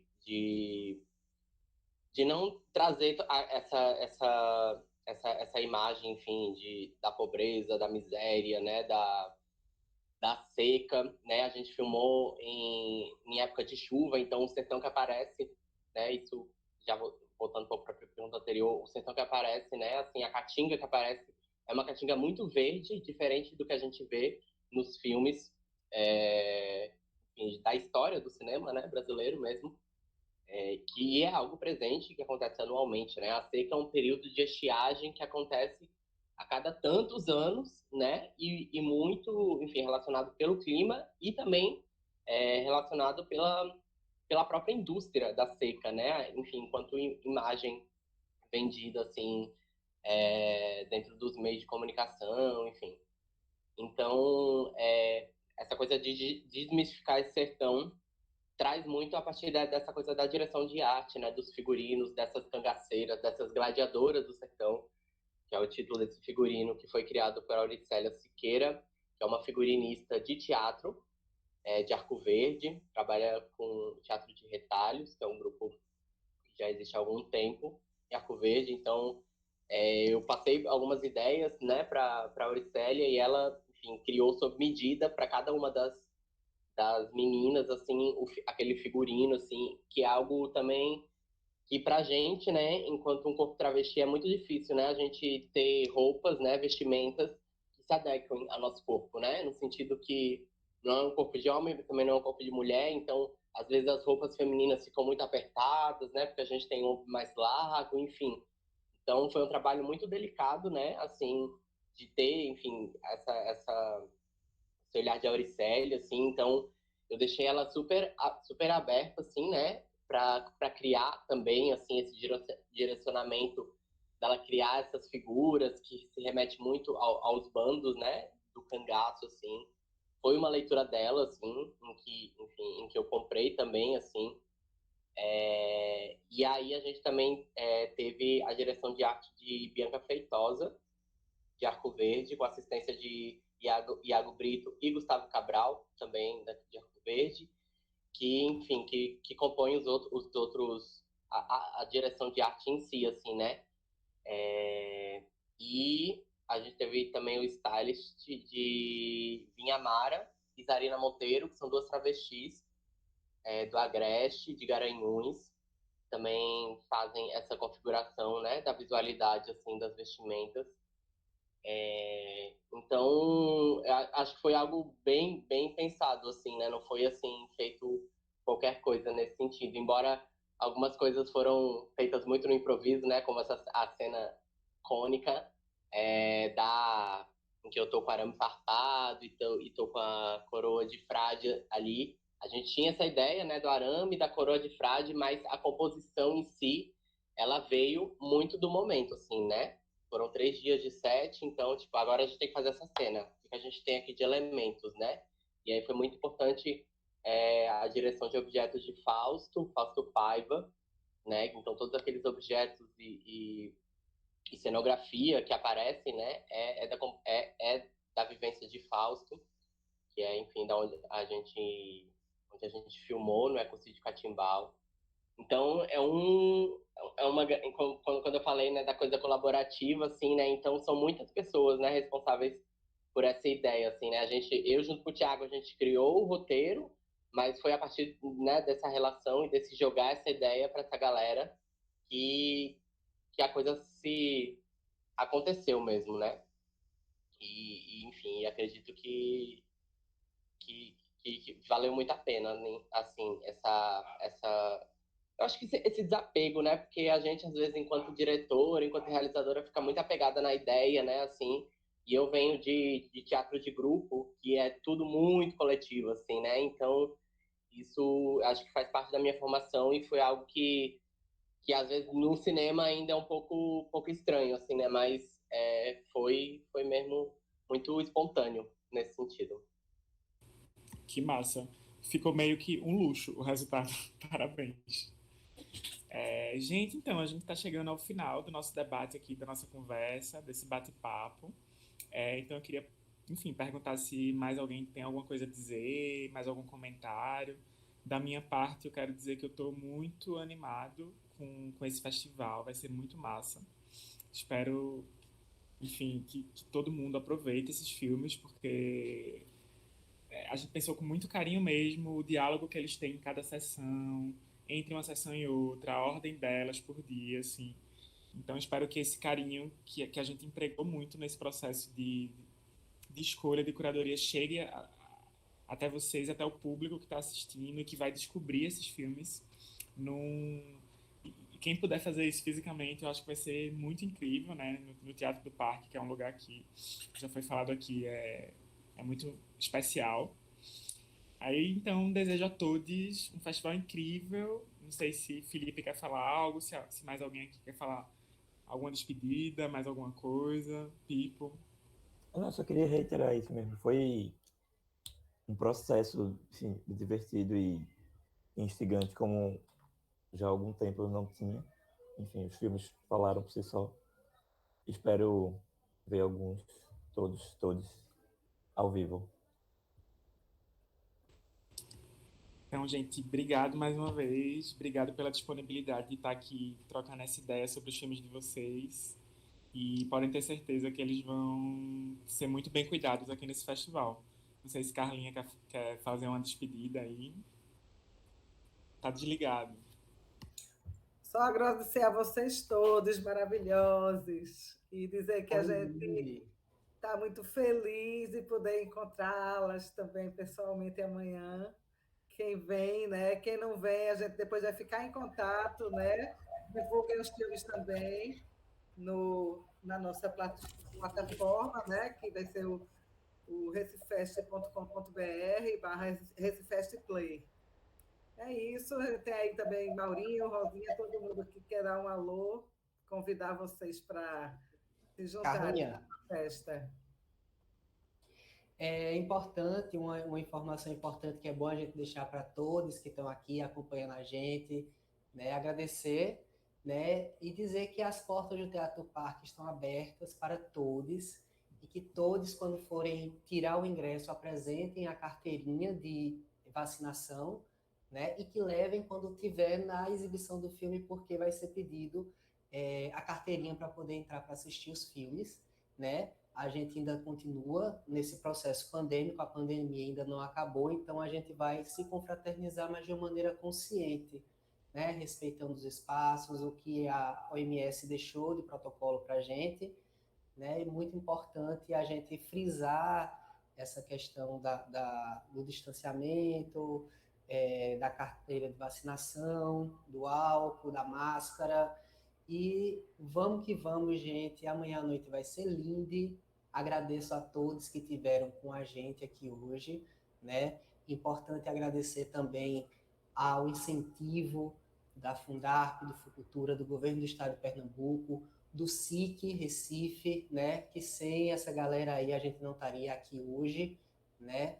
Trazendo debates, colocando nossas histórias aqui na tela. Então, em nome do festival, eu agradeço a vocês, conto com a presença de todos amanhã, vai ser lindo e a gente se vê. E é isso, gente. Muito obrigado aos realizadores, a André, a Felipe André, a Ante, enfim, a todos que estiveram aqui com a gente. E é isso, amores. Um cheiro no coração e até amanhã.